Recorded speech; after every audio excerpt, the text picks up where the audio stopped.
Hey guys, here I am back again.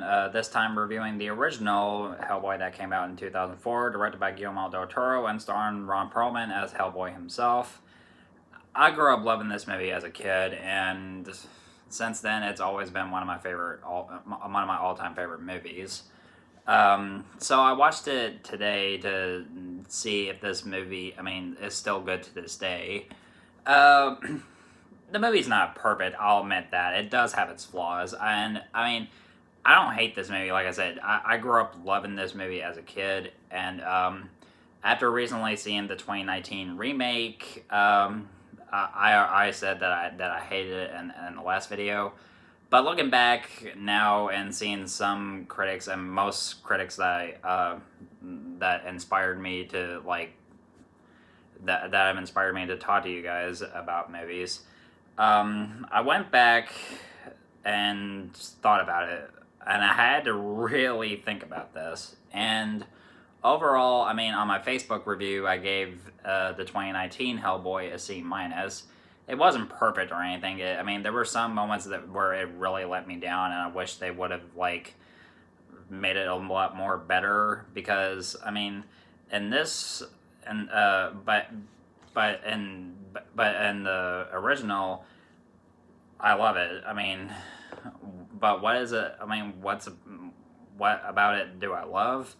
Well, I'll get to that. But in preparation for this review, I've bought the director's cut of Hellboy on Blu-ray, as well as Hellboy 2, The Golden Army, and to add it up, Seed of Destruction, and Wake the Devil. Yeah. Ever since I was a kid, ever since I've watched the first film, I've been a huge fan of Hellboy, and I remember seeing the trailer for the first film, and as a kid, I would beg and beg and beg and beg my dad to take me to see this movie, and I was blown away when I first saw it. And this movie came out in 2004, which was a decent year for comic book movies. We had Spider-Man 2, which was without a doubt the best comic book movie of that year. We had Hellboy. It is good. It's good. And there's also one movie that should never be spoken of, which is a shit-filled letterbox, that is Catwoman. Let's get this out of the way right now. I hate Catwoman. It's such a terrible movie, and I don't even know why it exists. Why? Why? I don't know. So yeah.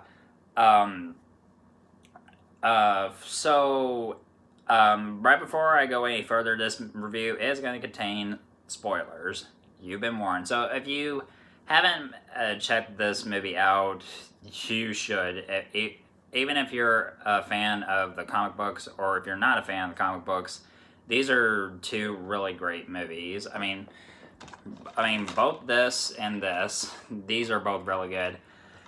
As for which one is better, well, I like this one, I really do, but honestly, I would have to say this one is my absolute favorite. I don't know. I'll get to that. I'll do a review for The Golden Army after doing this video. So it starts off with telling Hellboy's origin story, which traces back during World War II, when the Nazis are losing the war, and they call upon Rasputin to perform some sort of ritual that can change the tide for the war. So combining science and black magic, they try to summon they open a portal to another some dimension or something to try to release the Ogru Jahad, the seven gods of chaos. Well, that's what they call it. They're like these squid-like monsters that they're fucking huge. And they do have in this film, they are faithful to the source material. I mean, they follow elements from Seed of Destruction, and I mean, and the way they do it, it works perfectly. Um, so the U.S. Army are aware somehow about this, and of course they stop it. And then after all that, they find, among a matter of disturbing things, well, shockingly enough, they find a little baby demon with a big right hand made out of stone. That's indestructible. But of course, I mean, they are. I mean, like, whoa, what is that? What the hell is that thing? In fact, one of the troops who is like, he's like, after he shoots it, and well, although he misses, he's like, what the hell is that? An ape? Because I mean, sure, I mean, yeah, he does look like a monkey because I mean, he has a tail and everything, and well, he's not exactly a monkey, he's a demon. I mean, he has a right hand made out of stone, he's red, and has horns. So, kind of spells out the word for demon. but,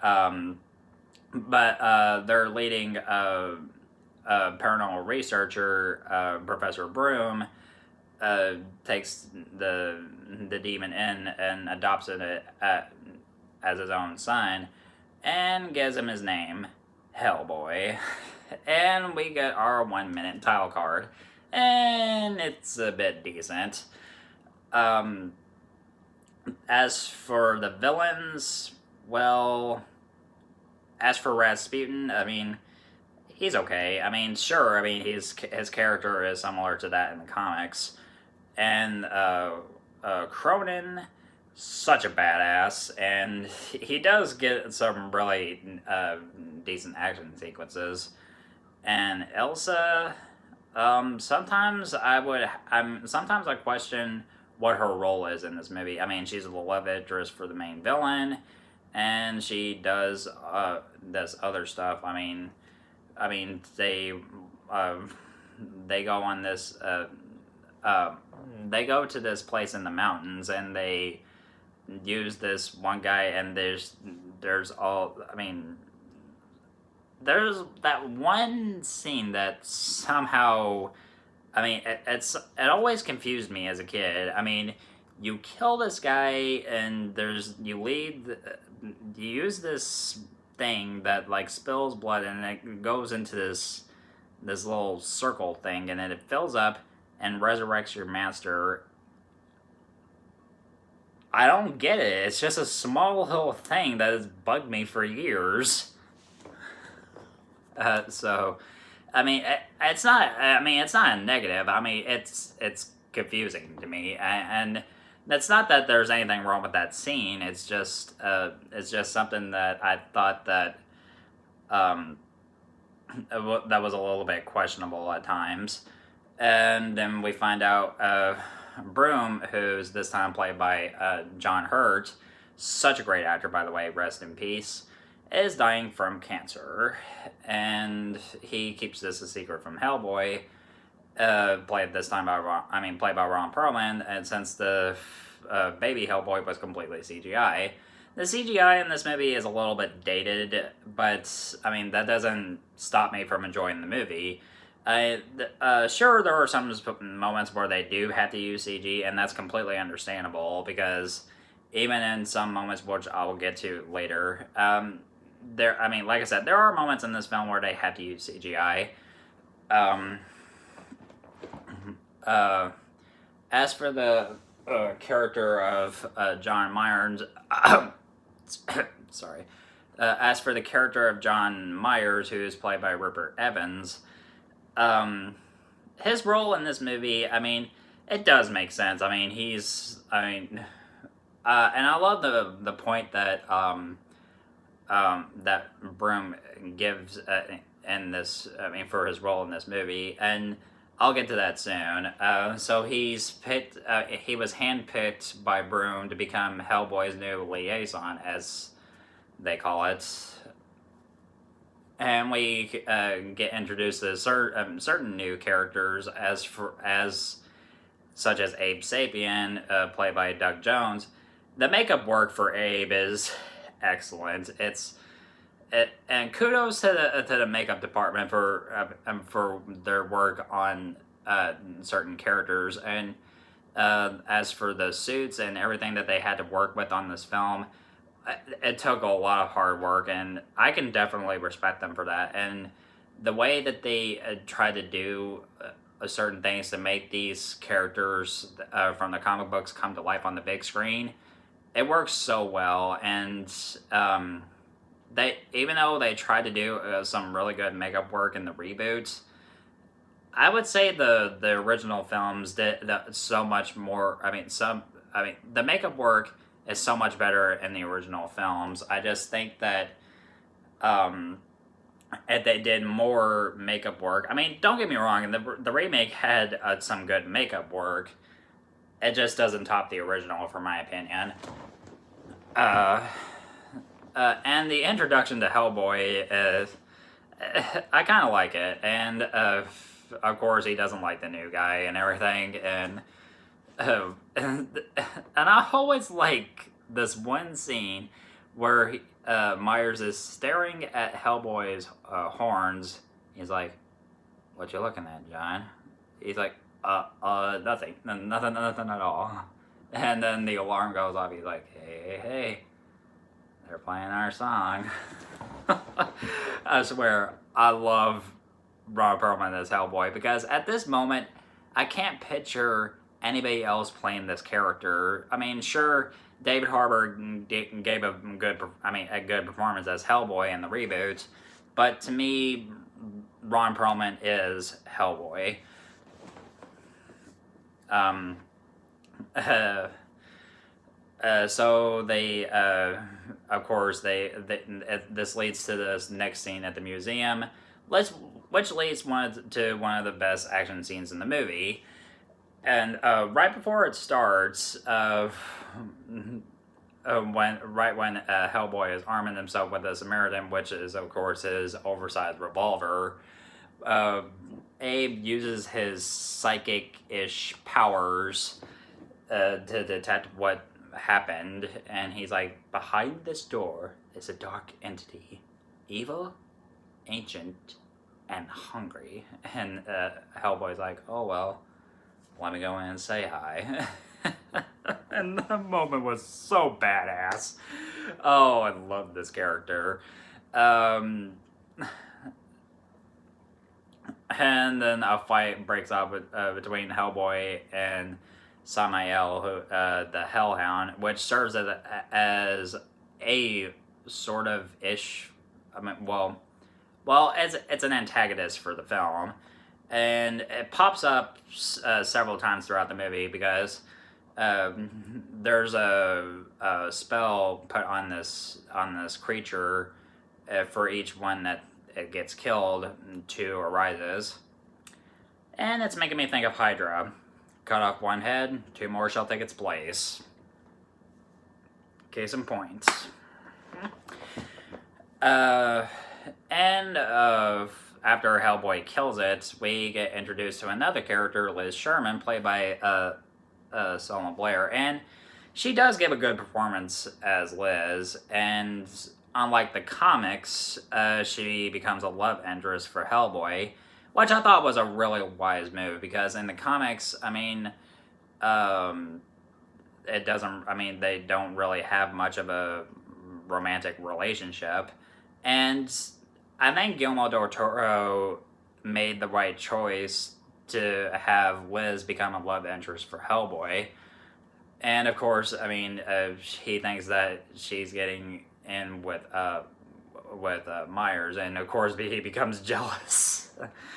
There's sort of like a jealous boyfriend thing going on when it comes to that, and sometimes I think it could get a little bit pointless at times, but still, I mean, it's not a negative for the film. I mean, I might be nitpicking, so yeah, it's sort of nitpicking for me.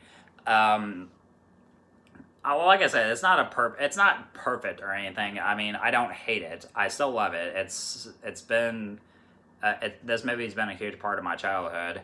Um, so, and then what happens in the very next scene leads to one questionable thing.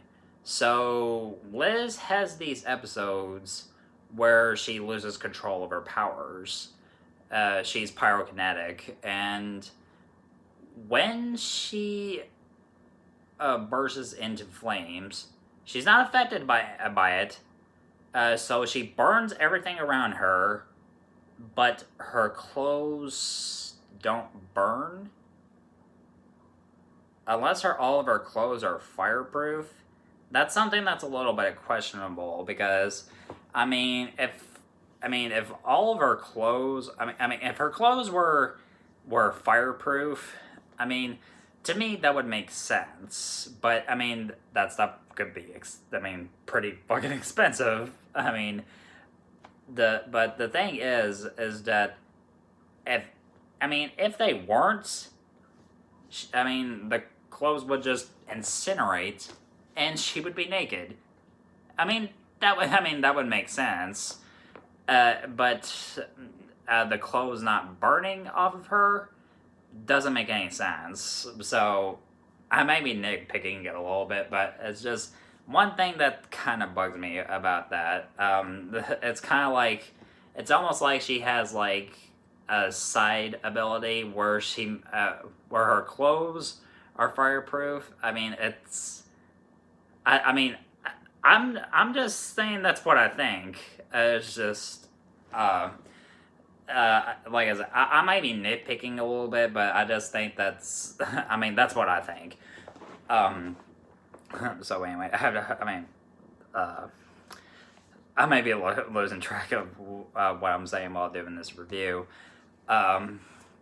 So this later leads to the subway scene where Abe searches for the eggs, and of course he gets attacked by another semi-L and barely survives. And Hellboy, of course, has another fight with it, which leads to my favorite action scene in this movie. And sure, there is some wire work. It's not a bad thing or anything. Sure, there are some moments where they're like, at some point you're gonna unrealistically fly through the air and nobody's gonna buy it. It's not that type of thing. It's not like it's not like the wire work that they had in Batman and Robin or anything. Sure, it does make sense that they had to use like wire work and CGI, and that I get that. But overall, it was such a great fight scene, and yeah. And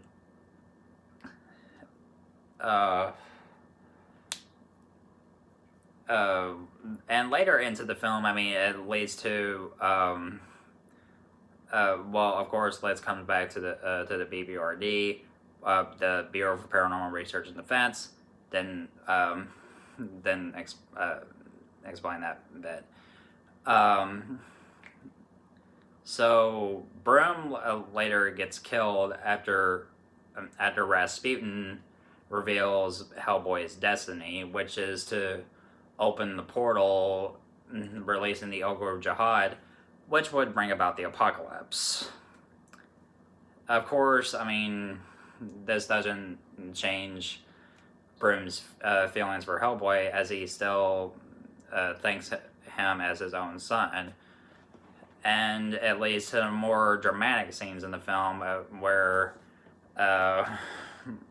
Hellboy, the way Broom's death is handled, it works really well, and the way Hellboy reacts to Broom's death, you can clearly buy that. So Hellboy, Liz, and Myers, and Tom Manning, who is played by Jeffrey Tambor of all people.